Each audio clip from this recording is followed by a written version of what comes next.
does this mean there is another creator, like for example, Jesus Christ who created the bats? Does this mean that?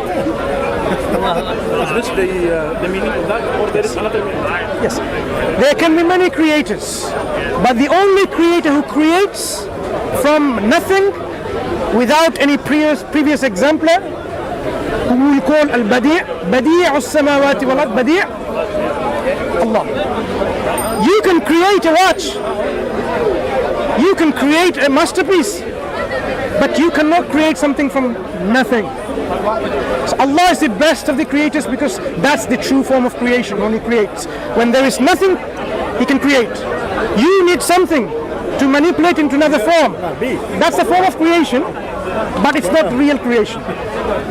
You can worship a tree or a stone and we can call them God, but these are not the true God. These are false gods. So we can say Allah is the only true God out of many false gods. Yeah? So people can say there is gods, many gods. Yeah, there are many gods, but there is only one true God. His question, he said, why Allah use we? And he said, no, that's not the question, but no. The question is, Ahsanul Khaliqeen. No, question is, like, is Jesus also creator? So that's the question. This is the Arabic language. Allah uses iltifat. You familiar with the iltifat? Where Allah uses from one person to another person, one gender from, so he can say from Mansur to Majrur. In cases he can do that.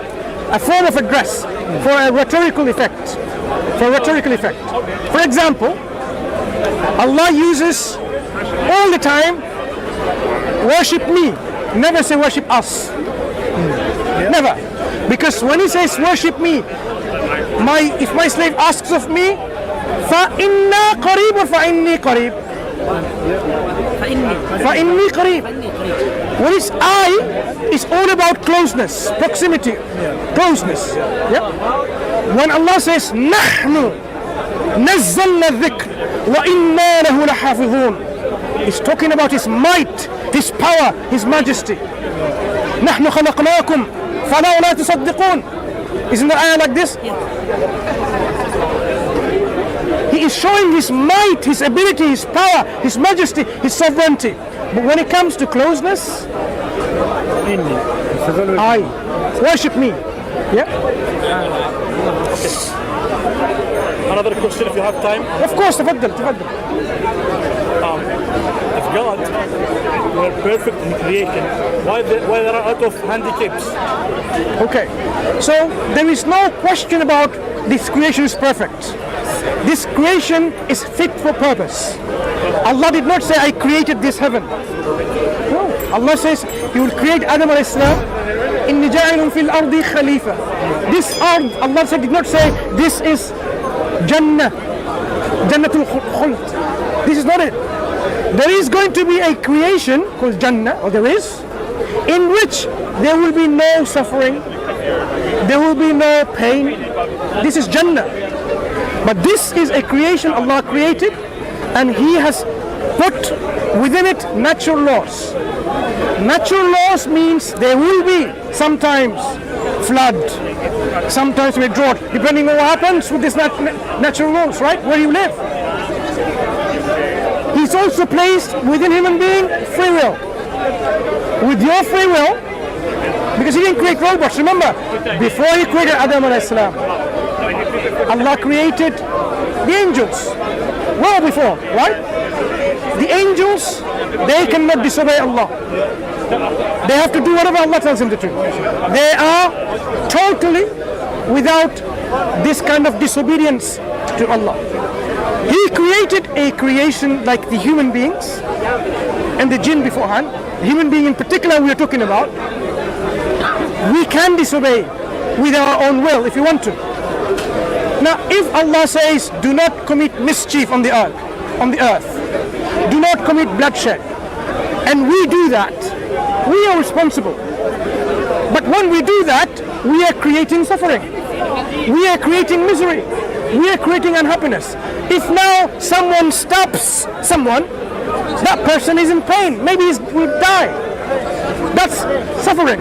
That's pain, isn't it? Now this is something that Allah allows because He's given someone free will. If Allah were to stop everyone from doing that, then there will be no free will.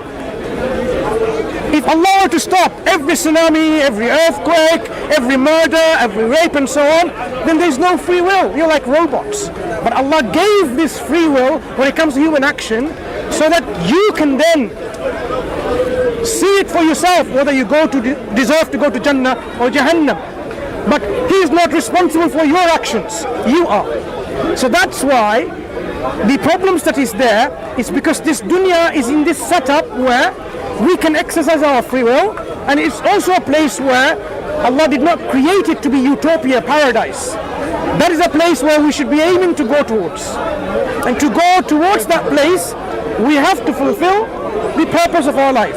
And if we do that, we will, according to God's promise, go in this place of happiness and total joy and tranquility. So that's why He created the handicaps. No, He didn't create the handicaps. Sometimes handicaps, people with handicaps, are often the results of the parents themselves. Often the results of the parents themselves. For example, if you are exposed to radiation, you know what radiation? Have you heard of the accidents in Chernobyl? Nuclear accident, nuclear, yes. Do you know what happened after these accidents? When people gave birth, they were handicapped. What made them handicapped? Because of this radiation effect. So that is also a cause. Now, if they were not there, these people would not have these handicapped children. So this is resultant from these radiation that they were exposed to. So you can be exposed to certain kind of this natural bad things, or I'm just giving an example of this, and then you can have these handicaps. Now that doesn't mean everyone is like this, handicaps. There could be genetic defects. I'm talking about this other one. No, I'm talking, there could be genetic defects. So if we can use genetic mappings, gene mappings, right? If we can find out by looking at our genes whether there is a particular problem that's hereditary. Yeah? You've heard of, 1,000 genome projects? Okay, many projects with genes, right? If we know that you have a particular genetic disorder, or you're a carrier yourself, then the chances are that your children likely to have that, depending on what are you, a dominant or a recessive in your trade. Whether it's, many genetic disorders, right? So you can have a quarter chance of your child to have that, for example, or they can have it in a 50-50 chance. If both of them, there is ways of working this out, right? Simple is Mendelian genetics. If this was the case, and then you had this marriage and produced the baby, you know that there will be a handicap, some kind of genetic disability.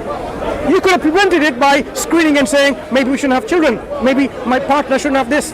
Various things you can do. But also there are people who cannot do that.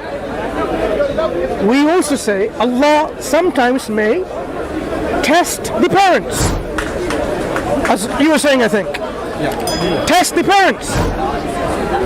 Remember, we are on this earth. We are on this earth for a purpose, and we need to fulfill our purpose. It doesn't mean you have to have all the riches, all the wealth to fulfill a purpose. Or it doesn't mean that someone who's poor, he cannot fulfill the purpose. It may mean that a person who's poor can fulfill his or her purpose than the one who is rich. These wealth and richness can be arbitrary in your goal of fulfilling the purpose. Likewise, your fulfilling the purpose may be with a handicapped child or a perfectly well child. You can be tested on both ways. What we're saying is, you may be questioning is, what's wrong with that child then? What did he do or she do? You can ask that. What did they do? No, everyone will be judged accordingly. God is merciful to everyone.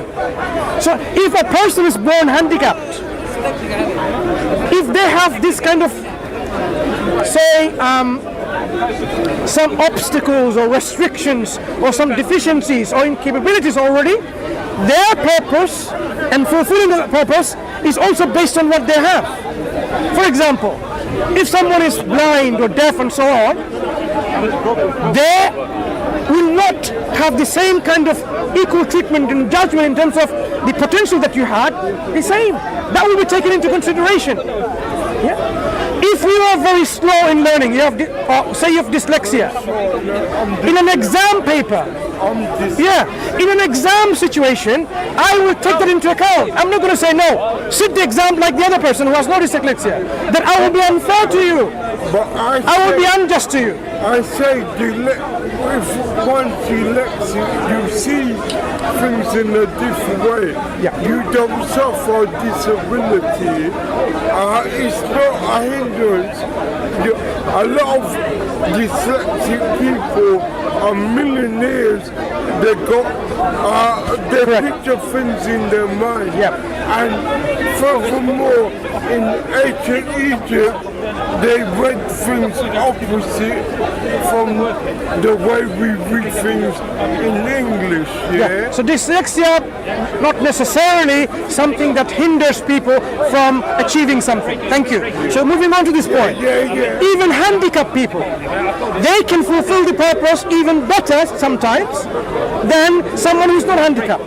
So it's given them, they will be judged accordingly. No one will be judged unfairly. Allah is the most just.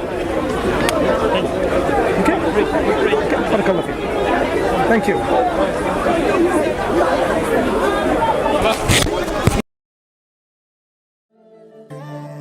Do you want to speak with confidence like these amazing personalities? Every single one of these amazing speakers have taken the same program with Brother Muhammad Arshad. Muhammad Arshad has helped develop all of us. It's extremely beneficial to do this course. Definitely recommend this course. Expect to become a better communicator and understanding the underpinnings of effective communication. Go to dawahconfidence.com now to access the free life-changing training now.